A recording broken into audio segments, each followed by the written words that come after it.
Imagine a force so fundamental that it shapes the very fabric of existence. Not a deity, not fate, but something far more primal.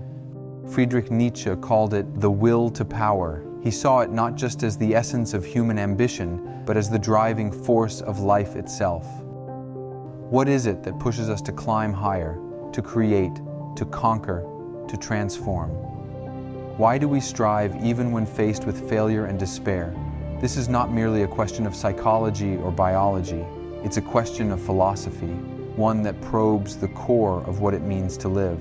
Today, we'll explore Nietzsche's theory of the will to power, its meaning, the texts that illuminate it, and the profound questions it raises about ambition, life, and existence itself. To understand Nietzsche's will to power, we must step into his mind and the philosophical world he inhabited.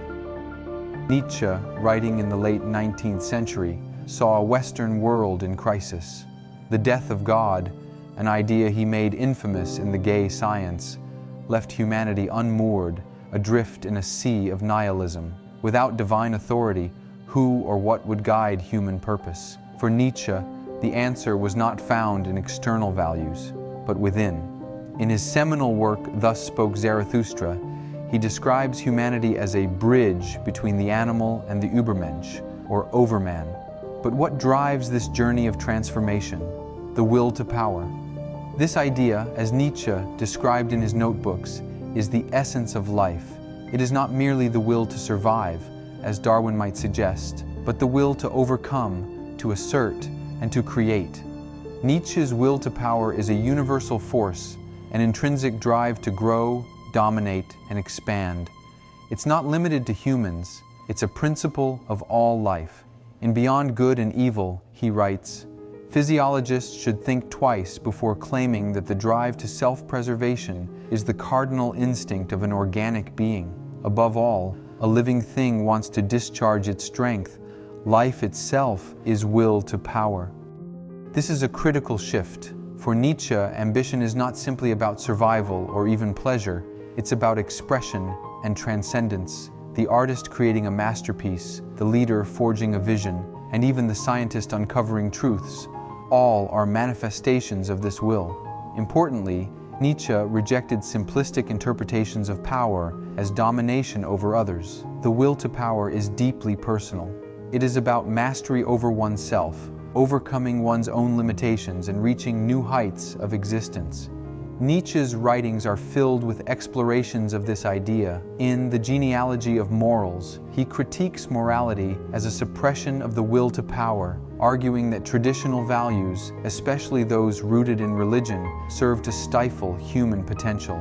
He contrasts this with what he calls master morality, a mindset rooted in strength, creativity, and the affirmation of life. In Thus Spoke Zarathustra, he declares, "Where I found the living, there I found the will to power, and even in the will of those who serve I found the will to be master." Here, Nietzsche highlights the universality of this drive. Whether through ambition, servitude, or rebellion, all beings strive for some form of power. But Nietzsche also wrestled with the darker implications of this idea. The will to power isn't inherently good or evil. It can lead to destruction, exploitation, and chaos as much as to growth and creation.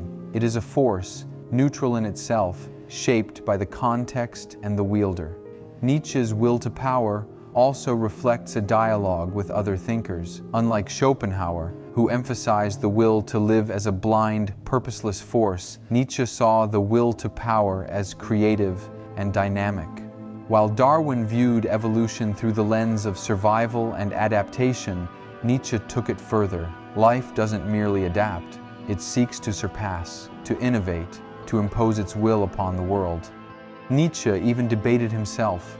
In his unpublished notebooks, he grappled with whether the will to power was a metaphysical principle of the universe or simply a psychological and biological force. This tension underscores the richness of the concept, its ability to adapt and evolve, much like life itself. So, what does the will to power mean for us? Nietzsche's philosophy challenges us to confront our deepest ambitions and motivations. Are we driven by fear, by the need to conform, or by the desire to assert and create? Are we overcoming ourselves, or are we merely surviving? Nietzsche offers no easy answers. The will to power is not a roadmap, but a mirror, one that reflects both our potential and our limitations. As he wrote in The Gay Science, one must still have chaos in oneself to give birth to a dancing star. To embrace the will to power is to embrace the chaos of life, to find meaning not in stability or comfort, but in growth and transformation. It is a call to rise above mediocrity, to forge our own values, and to become who we truly are. Nietzsche believed that human ambition, at its best, is a testament to this force. The question is, will we answer its call? Thank you for diving into the depths of Nietzsche's will to power with us today.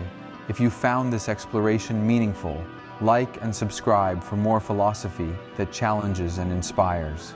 Leave your thoughts below. What drives your ambition? Until next time, keep thinking deeply and striving boldly.